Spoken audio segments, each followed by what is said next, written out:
Сәлем. Қазақша мукбанг достар, және де мен жалғыз емеспін. Менің кішкентай қонағым бар. Сенің атың кім? Ербатыр. Ербатыр, бірақ батыр деп айтамыз үйде. Және біз бүгін пицца жейтін боламыз. Табада піскен пицца на сковороде, иә? Жаңа ұнын араластырдық бірге, иә? Ұнады ма саған? Давай жеп көрейік. Давай. Ой.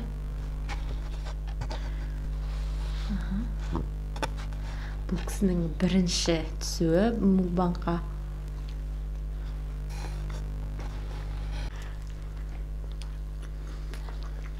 Менің инстаграмымда бар адамдар біледі. Мен негізінде қазақша мукбанг түсіргем кеше. Жоспар бойынша, бірақ та онда дауысы дұрыс емес болып қалды, сондықтан да мүлдем салуға келмеді. Кеше ет жедім. Дауысы өте жаман болып шықты, жыладым мен. Я содан бүгін түсірдім. Ол кезде мен сұрақтарға жауап етіп түсірген болатынмын. Осылай сіздің сұрақтарыңызды жазып алдым да бір-бірден алып түсірдім. Бүгін де жауап беремін. Батыр тамақ іше береді.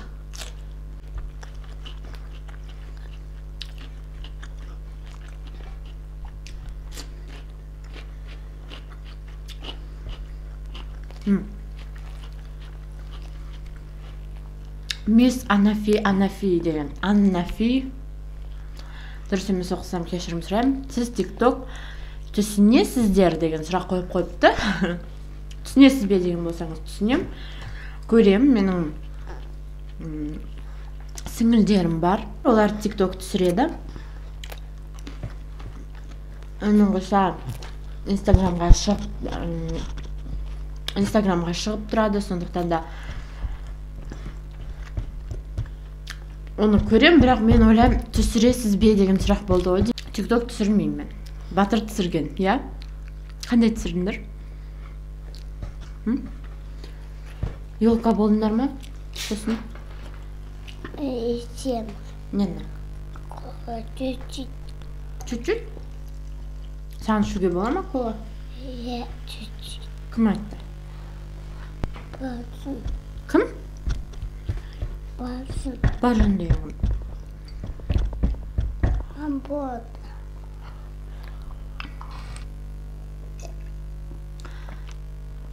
Ішуге болмайды балалар. Сенікі сок тұр, окей?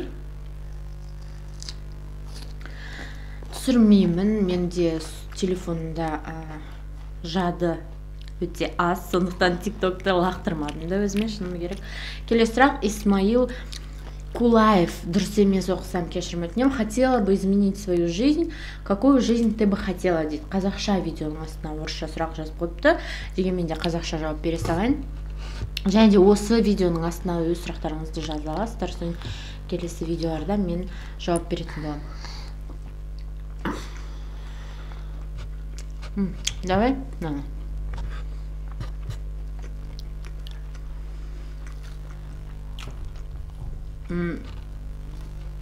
Қазіргі өмірім, менің болып жатқан дүниелер айналамдағы маған менің көңілім толмайды оған. Әрине мен өзгерткім келеді, бірақ та ол үшін адам өзін өзгерту керек, өзінің мінезі бойынша іс-қимылы, әрекеті, ойы, барлығын дұрыстау керек, ол бойынша жұмыс жасау керек. Психологтар мен коуч деп айтады қазір сәнді сөз.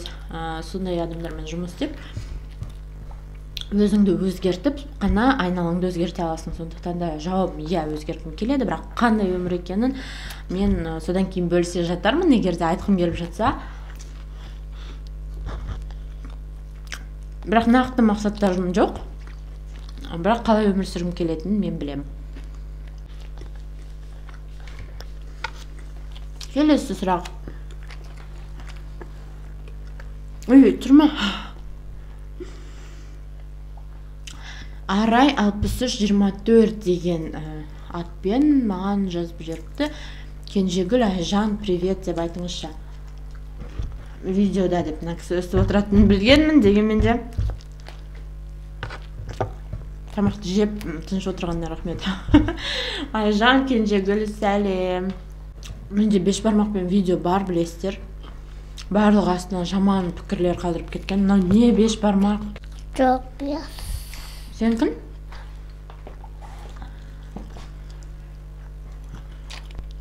Батырда мынандай, ой, трубочка бар. Батырдың туған күні болды. 3 қаңтарда Батыр 3 жасқа толды. Сонда ол Маквинді өте жақсы көреді. Не мынау машинканың аты? Ақкүн. Еще торт болды, я сенде? Айтып берші, қандай торт болды? Бүгін. Жүресі. Тортта не болды үстінде? Чебу болды. Чупу болды, потом?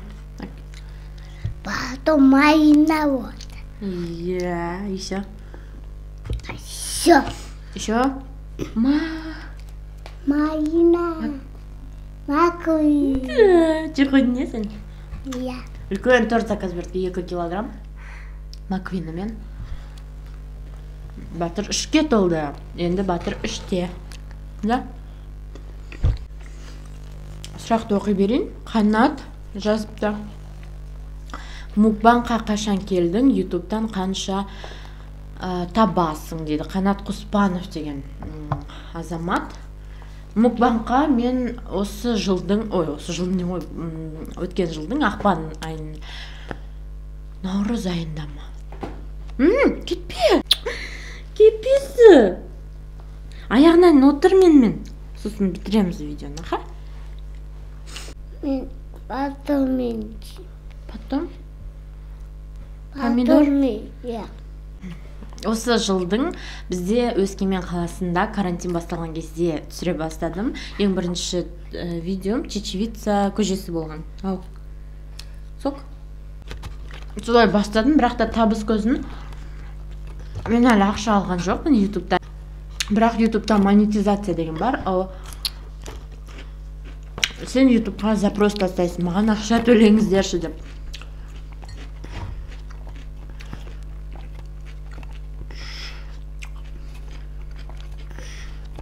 Менің запросымды олар қабылдады, өйткені менің каналымда байқасаңыздар жарнама шыға бастады. Бірақ та әлі ақшаның түрін көрмедім, өйткені қандай да бір сома жиналған кезде олар картаға лақтырып отырады екен. Демек, ешқандай әлі бір жақсы сома жиналмаған болу керек, әлі ештеңе келген жоқ маған. Шынымды айтсам, ол жағын қатты түсіне бермеймін. Және де монетизацияны 1000 подписчиктен асқандан кейін бересің, және де қаралымың 4000 сағат болу керек, яғни 4000 просмотр емес, яғни уақытпен саналады. Біреу мысалы 15 минут көрсе, біреу жарты сағат, біреу 10 минут, солай қосылып, соның барлығы 40 000 сағаттан асса монетизацияға бере аласың.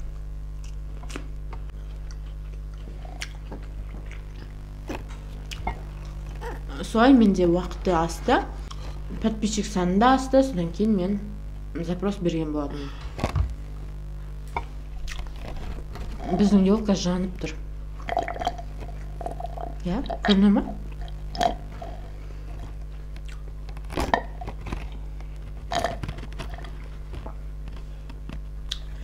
Сондықтан нақты айта алмаймын, бірақ ақша табылған кезде сіздермен бөлісетін боламын. Мадина Садвахас деген қыз жазып жүріпті. Жасыңыз нешеде? Жақсы көретін тағам. Жасым 24-те. Ал сүйікті тағамым ол қуырдақ деп айтамыз ғой енді. Тұдыз. Қазын бітіремін мынанша сұрақ. Читама. Чиван. Тәнәчін сөзі. Рахмет. 25 жасқа толатын боламын 24 қаңтарда. Ол күнге қарсы видео түсірем деп сенемін.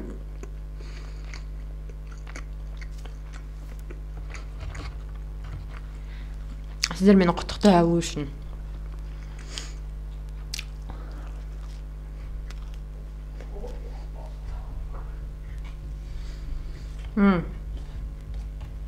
Көңілімді бөлемін мына жаққа.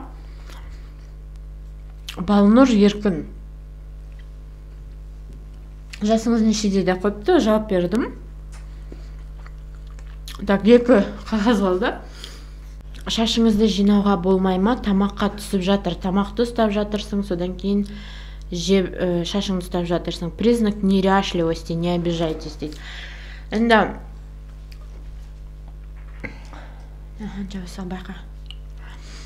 признак неряшливости дедім. Шынымды айтсам, мен өзім шашымды жайып жүргенді ұнатпаймын. Яғни, жоқ. Далада, қонақта, бір жерге барған кезде, жұмыста мен шашымды жайып жүремін барлық жерде. Өйткені олай маған жарасады, менде комплекстарым бар, яғни менің бетім бар деген жатыр. Не істеп жатырсың?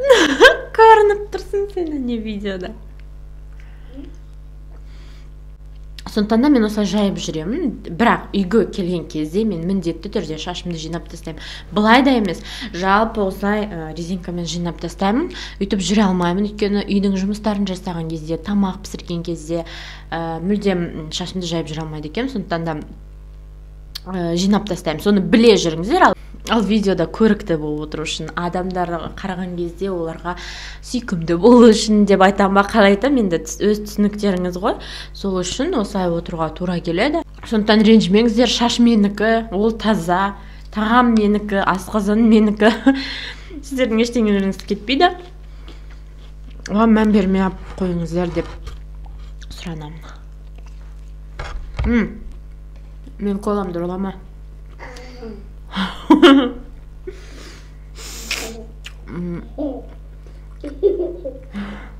Ұрлама деймін.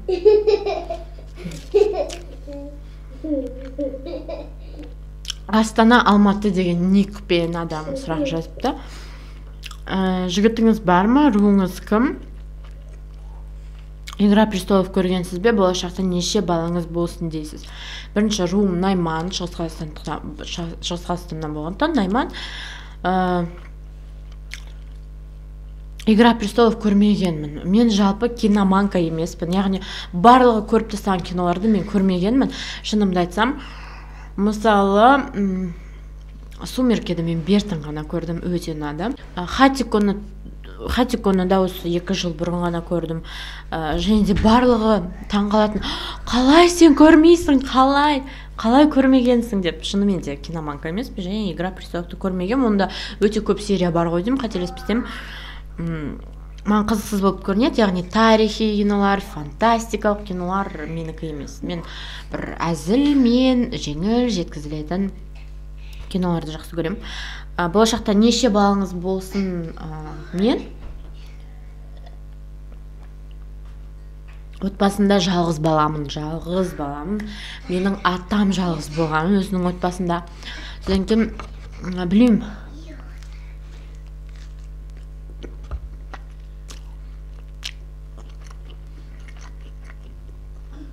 Жалғыз болған кезде айтады екен, мен өскенде менің көп балам болады деп. Сонда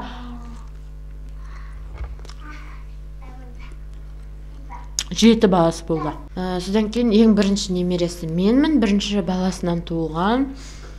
Мен жалғызбын. Мен оған айтатын кішкентай кезімде. Сенде 7 бала болды, мен де жалғызбын, мен 7 балам бола ма деп, ол иә деп болсын деп айтатын. Қазіргі заманға сәйкес, заман ағымына сәйкес, менің көз қарасыма сәйкес жалпы бала тәрбиесінде мен ойлаймын, коламды ұрлама. Бір 3-4 бала, 4 деген максимум 3 бала болса дұрыс деп өзім ойлаймын. Болды, батыр. 3 бала болған дұрыс деп ойлаймын жалпы. Және де бұрын ойлайтын погодки дейді ғой, арасы бір-ақ жас болса балалардың бәрінде күшті болады деп дегенмен қазір ойым өзгеше. Қазір ойлаймын, аралары көп болғанда өте жақсы шығар, өйткені ана дем алуға үлгереді, өз-өзіне келуге үлгереді, және әр балаға тиісінше махаббатын бөле алатын болады. Ал егерде погодки деп 1 жыл сайын балаларды туып тастағанда, барлық емес, көп ата-ана олай жасай алмайды деп ойлаймын. Ол менің ғана ойым. Ал соңғы сұрақ, жігітіңіз бар ма деген сұрақ екен. Кейбір видеоларда аузымнан шығып кетеді. Кейбір дүниелер біреу анықтап қарайтын болса, барлығын естіп біліп жүреді. Жігітім бар, немесе қызым бар деп адам, ол өз жартысына сенімді болған кезде, өз болашақтарына сенімді болған кезде ғана айналасындағыларға айта беру керек деп есептеймін. Мен жас қыз емеспін. Мысалы 17 жастағы, 16 жастағы қыздар жай ғана кездесіп жүрсе де, сөйлесіп жүрсе де айта береді ғой, жігітім бар, анау мен жігітім. Ондай жаста емеспін. Содан болар мен айта беруді жөн көрмеймін. Міне, біз үйленеміз, біздің болашағымыз айқын,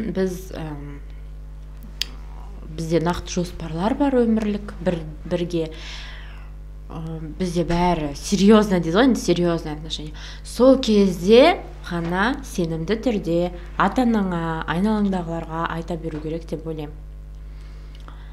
Өйткені көп адамнан естимін, мен жүріп жүрмін, біраз уақыттан ол жоқ уже, мен мынамен жүріп жүрмін. Мен үшін ол өте дұрыс емес нәрсе. Сондықтан осы жайында ойым осындай.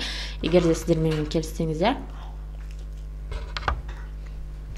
жазып кетіңіздер астына.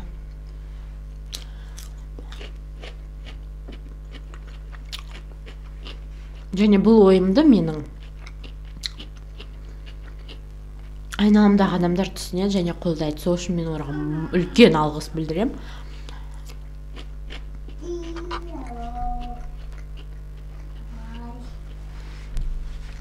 Байқасаңыздар, алдында жалғыз болатын, үйде мукбанг түсіргенде, бүгін жалғыз емеспін, және ол өте қатты байқалып тұр.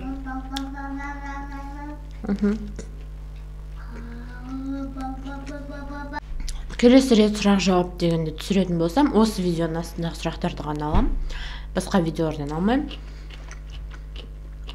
Сондықтан осында жазып кетіңіздер өздеріңізді қызықтырған сұрақтарды.